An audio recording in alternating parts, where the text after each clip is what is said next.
اعوذ باللہ من الشیطان الرجیم بسم اللہ الرحمن الرحیم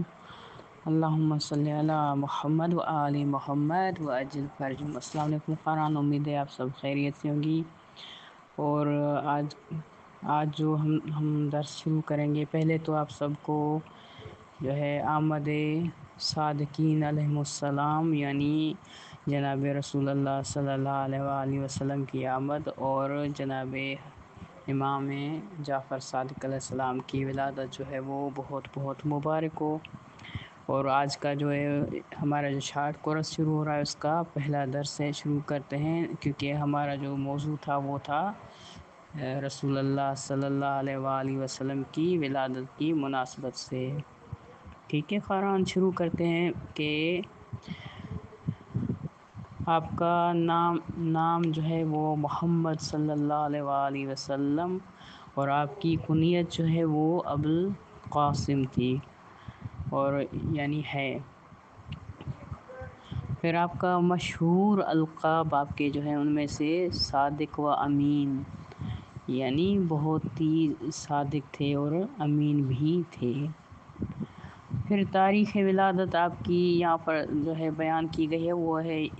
یکم عام الفیل 17 ربیع الاول۔ تاریخوں میں اختلاف ہے، تو اس لیے زیادہ تر جو ہے وہ لوگ جو ہے 12 تاریخ بھی منائی جاتی ہے، لیکن زیادہ تر جو روایتیں ملتی ہیں وہ 17 ربیع الاول کو آپ کی ولادت بابرکت ہوئی۔ پھر آپ کے والد بزرگوار جو ہے جناب عبداللہ، والدہ ماجدہ جناب آمنہ جو ہے، جن پر اللہ کا سلام ہو۔ اس کے بعد جو ہے جائے ولادت آپ کی جو ہے وہ مکہ مکرمہ، اور تاریخ وفات آپ کی 28 صفر 11 ہجری تھی، اور آپ کی عمر مبارک وہ جو ہے 23 برس تھی۔ ٹھیک ہے، اور مدفن جو ہے آپ کا جو ہے وہ مدینہ منورہ۔ ٹھیک ہے خاران، یعنی اصل جو ہے وہ یہاں پر جو ہے انہوں نے 23 لکھا ہے، لیکن یہ یعنی مختصر انہوں نے لکھی، لیکن حقیقت میں وہ نبی کی جو آخری جو شہادت کے یعنی وقت آپ کی عمر تھی وہ 63 سال تھی۔ پھر آپ کے فضائل و مناقب میں جو ہے کہ آپ صلی اللہ علیہ وآلہ وسلم جو ہے مشہور شیعہ تاریخی روایت کے مطابق یکم عام الفیل جو ہے 17 ربیع الاول بروز جمعہ مبارک اور مکہ مکرمہ میں ہوئی، یعنی پیدا ہوئے آپ۔ اور آپ صلی اللہ علیہ وآلہ وسلم جو ہے آپ کے والد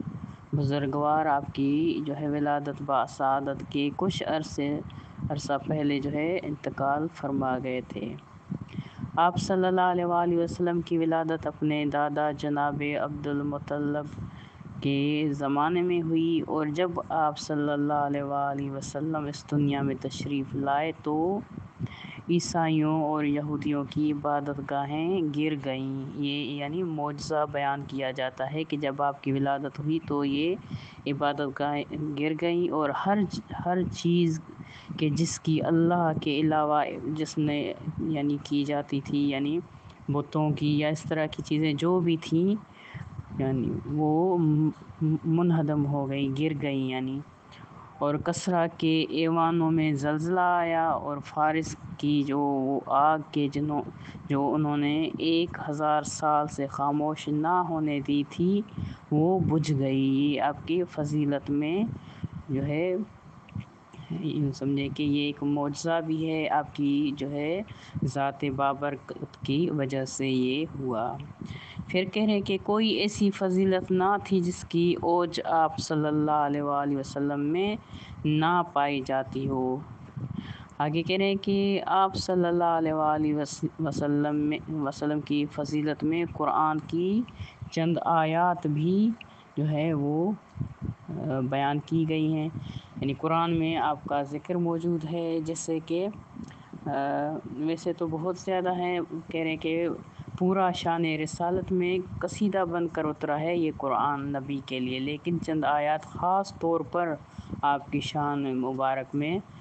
جو ہے نازل ہوئی۔ جن میں پہلی جو ہے آیت رحمت للعالمین، یہ آیت جو ہے نبی اکرم صلی اللہ علیہ وآلہ وسلم کی شان میں نازل ہوئی، جیسا کہ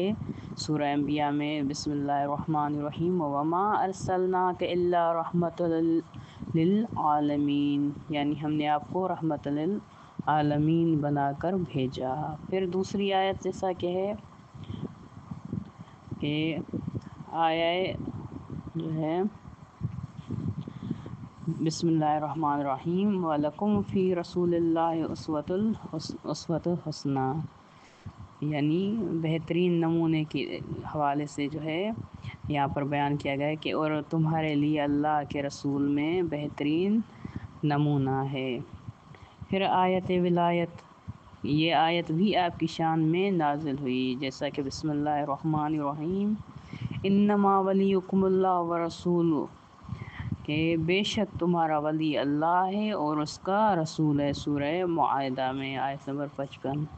پھر آیت اتباع، یہ چوتھی آیت یہاں پر ذکر کی گئی ہے سورہ آل عمران میں، بسم اللہ الرحمن الرحیم قل ان کنتم تحبون اللہ فاتبعونی، اے رسول صلی اللہ علیہ وآلہ وسلم ان سے کہہ دیجئے کہ اگر تم اللہ سے محبت کرتے ہو تو میری اتباع کرو۔ اور بہت سی آیات ہیں جن کے جو شان رسالت میں قصیدے کی حیثیت رکھتی ہیں۔ پھر امیر المومنین علیہ السلام کی نگاہ میں جو ہے امام علیہ السلام نے نہج البلاغہ میں خطبہ نمبر 103 میں فرمایا ہے کہ آخر اللہ نے محمد صلی اللہ علیہ وآلہ وسلم کو بھیجا اس حال میں کہ وہ گواہی دینے والے، خوشخبری سنانے والے اور ڈرانے والے تھے، جو کہتے ہیں کہ بچپن میں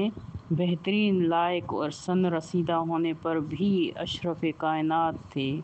اور پاک لوگوں میں جو خصلت کے اعتبار سے پاکیزہ تر اور جو سخاوت میں یعنی بادل کہتے ہیں اسے، یعنی صفت برسائے جانے والوں میں سب سے زیادہ جو ہے وہ لگاتار برسنے والے تھے۔ اور ایک اور مقام پر فرمایا کہ انہیں انبیاء کے شجرہ روشنی کے مرکز یعنی آل ابراہیم بلندی کی جو ہے کیا کہتے ہیں کہ جبین یعنی قریش، یہ بریکٹ میں لکھا ہوا ہے، پھر بطحا کی ناف یعنی مکہ، اور اندھیرے کے چراغوں اور حکمت کے سرچشموں سے چنا یعنی انتخاب کیا، یہ یعنی لکھا ہوا ہے۔ پھر آگے جو ہے